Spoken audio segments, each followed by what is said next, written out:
There they are, ladies and gentlemen, the stare down and a few words exchanged. Davis's corner. So you have Coach Calvin, and Coach Calvin is the head trainer, and you have Coach Kenny, who really specializes on preparing game plans specifically for opponents. You're gonna see Saturday, bro. Saturday even night. the little clips on the what is called that we just had, the gloves off. What the was you throwing? Hey, you know what? Gervonta Davis stunned everyone by hitting Lamont Roach during a heated face-off. The confrontation quickly escalated as Davis openly stated he's going to break Roach in their upcoming fight. The energy was tense and explosive, with both fighters unwilling to back down. This intense moment has only added fuel to their feud and set the tone.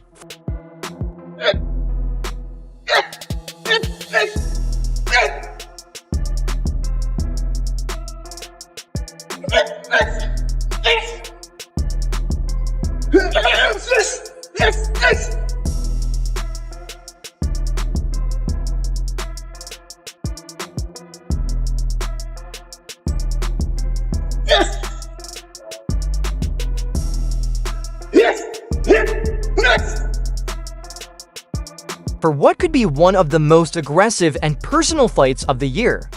Gervonta Davis has entered a new zone of mental and physical dedication, led once again by trusted Coach Calvin Ford. He's sharpening his weapons with silent determination. This time, however, the relationships have changed. Unlike their previous preparation, where the Washington, D.C. contingent played a strong part, the current camp is more tight-knit and focused, with fewer outside influences and tighter information security. There's no chance of strategy leaks. The first fight was clouded by speculation and rumors that Roach was tipped off to Davis's tactics. That's no longer a problem. The camp has cut off distractions and put full energy into refinement, with Ford in his corner, and eyes lock on redemption. Davis's preparation suggests a fight far bigger in scale and stakes than their initial meeting. If you like this, please subscribe Punch Vista and click the bell icon for more latest and interesting videos. 100% correct. Personally, I had Gervonta Davis up a round, because whenever you have rounds where nobody's doing anything, I'm not just going to do what most people do, and especially people that don't like Gervonta Davis, which is just give the round to the other guy, because Gervonta Davis didn't manage to knock him out that round. Okay, so this is Gary Russell Jr. clearly saying, man, no, I don't think Lamont Roach won that fight. You also had Al Bernstein, and Al Bernstein, I'm telling you, is a very straight, fair guy who I don't know if he was on that call, but he used to work with Showtime. I don't know if he was on there. I don't recall if I heard him. I think it was Rolly Ronaldo that was calling it. But Al Bernstein, who was a very objective person, said, hey, look, no, sorry to break it to you, but Gervonta Davis won that fight. Yeah, Lamont Roach put up a really good fight, but Lamont Roach was not dynamic. He did not do anything to really separate himself from Gervonta Davis. He just kept it equal. He just tried to keep it even the entire fight. And that's not enough, again, to take the belt from the champion. Now, I do want to say that the people that thought that Lamont Roach won, I don't have any problem with that. I really don't have a problem with it at all. I personally, again, had a point for Gervonta Davis, but I could see how those swing rounds really could go, depending on who's looking at it, really could go different ways, right? The rematch between Gervonta Davis and Lamont Roach has produced immense commercial success, reflected in the sale of 150,000 pay-per-view units well before fight night. This amount of anticipation of their rivalry and the public's craving for resolution. Fans remember how tense and unpredictable the first fight was and are eager to see whether Davis can regain control or if Roach will once again rise to the moment. The numbers match what analysts expected. This rematch is more than a sequel. It's a main event. Such figures also suggest that both fighters are not just boxers anymore, but central figures in the sport's ongoing narrative. Tank out here selling under 150,000 pay-per-views, you kidding me?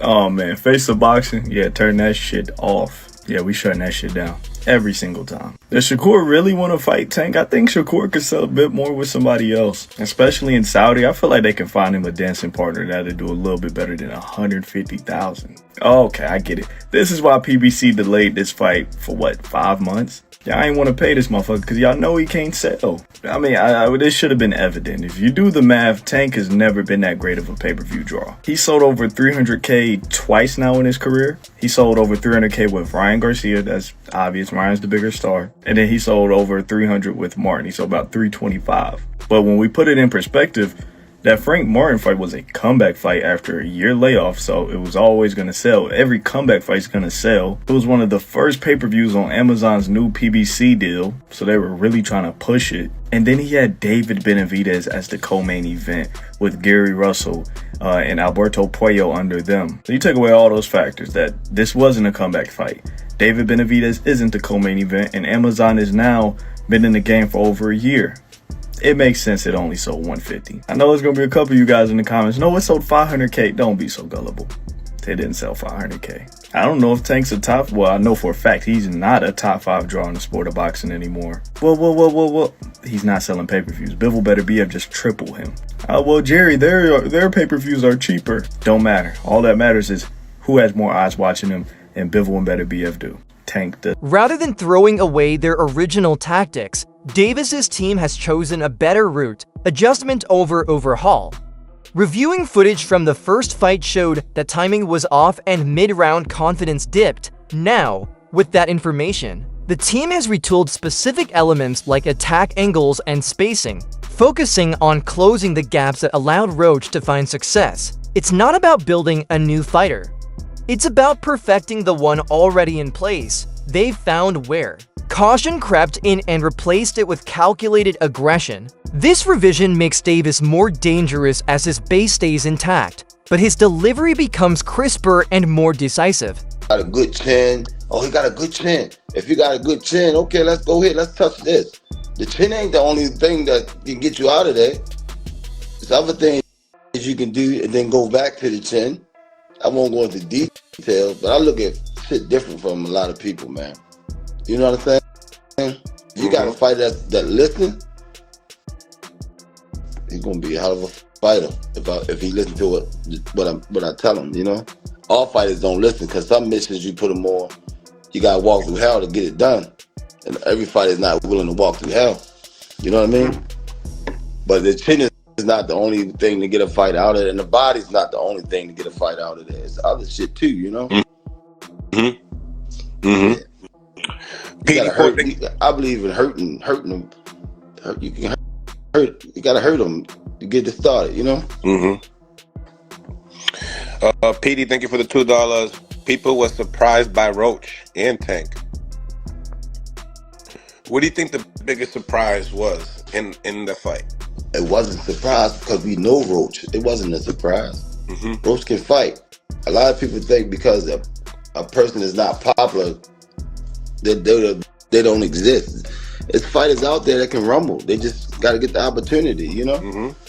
What many viewed as a knockdown in their first bout may not have been a true reflection of Davis's vulnerability. Reports have emerged saying that the slip was caused by an external irritation, possibly from a grooming product that affected Davis's vision during the fight. If true, it changes the context greatly. It transforms what looked like a flaw in endurance or technique into an unfortunate and avoidable distraction. For Finns, it reinforces their belief in Davis's skill and toughness. It also adds urgency to his team's preparation, making sure nothing as minor as product residue can derail performance in a high-stakes setting. Everybody really think Tank go take the L. I've been seeing it. They said it's over. They think that this time Lamont go in more confident, knowing that basically he can, really take it to Tank. Yeah, I want him to go in there confident. He's very skilled. Go in there confident because you gonna go up against a different Tank. Like I told y'all in previous videos, he gonna go in there confident, thinking he could walk Tank down. Don't forget, with Tank, if he get you on that button, them lights going off. I don't care who you is. Remember how it ended up with Frank Martin? So yeah, don't go in there thinking that you going against like somebody that like Ryan Garcia is somebody that's gonna fold. You're going against Gervonta Tank Davis. And I think that confidence is what's gonna get Lamont dropped. Because one thing I will say, with Tank, that wasn't your best fight against Lamont, bro. I feel like you was in your head too much. You was overconfident, and you was really just, your mind was in y'all story, the lore and everything with y'all history. You ain't going there like, I'm fighting a stranger. You going there like, oh, this Lamont. This from the same camp. We from the same area. But now I think that whole situation woke him up, because you got to think, Tank not used to losing. He not used to people being against him. He not used to being the one that... Former world champion Mikey Garcia weighed in with thoughtful advice about Davis's chances in the rematch while praising Davis's natural skill and adaptability. Garcia issued a caution, technical talent alone won't ensure victory. In his view, mental discipline will be the real test. The distractions outside the ring, public scrutiny, personal issues, and pressure must be shut out. Garcia thinks Davis has the tools to win, but only if his mind is aligned with his body. In short, the rematch won't just test technique but psychological resilience. It's a complete task, one that will demand unwavering focus. I'll let you go because I know you got a lot of shit to do. Lamont Roach versus Gervonta, the rematch. It looks like it's gonna happen, hopefully. You know, I'd like to see it. I think Tank wins in the rematch. Why? I think he'll make the right adjustments, and he won't take too long to fight. He kind of gave a lot of the round away sometimes. I think he'll be more active, and then he'll win. But big props to Roach for his last fight and performance. Suppressed everybody. Right. I think he was robbed from the victory. Again, that knockdown should have been a knockdown. Right. But whatever, he gets a rematch, you know. And maybe they get a third fight, you know, after that. Who knows? Maybe it turns the Marcus back out. Maybe it turns out to be another great fucking matchup, and they say, you know what, let's run it back. Right. And maybe that controversy from the first fight actually helps Roach fucking get 3 fights out of it instead of just the one, or, you know, you never know. So, hey, things happen for a reason, and I think he did really well in his first one. After the first fight with Roach, social media buzzed with theories about Davis stepping away from the sport. But instead of retreating, Davis made a clear statement by jumping right back into camp. He didn't wait for storylines to form. He silenced them by choosing action over speculation. His choice to schedule a rematch so quickly revealed something essential about his character. He's not running from the past, but charging at it. This mindset has reshaped the plot. Davis isn't fading into uncertainty. He's rewriting his own ending with drive and purpose. I want to know, when is the rematch going to happen at this point? Because I'm not going to lie, for it to be a whole month later and y'all still arguing over who actually won, it's just really like, okay, yeah, run it back, because we got to go ahead and settle this, squabble this up. I'm not going to lie, I'm not going to say neither fighter in here is shitty, okay? Because after the fight I seen on March 1st, yeah, they both was tagging shit, both getting up with each other, okay? I feel like this is the perfect match. If anybody's gonna do a rematch, we need to be down, period. And Gervonta was stinging him. I'm not gonna lie, he was stinging him. Great fight for him. But I'm not gonna lie, he came out knowing what he was trying to do. Y'all have to give it to him. Like, y'all just be hating, okay? Y'all can't get in the ring and fucking fight. Y'all just be hating. At least I'm giving them they props, okay? Because Gervonta had a great fight. Don't get me wrong. My money was on him.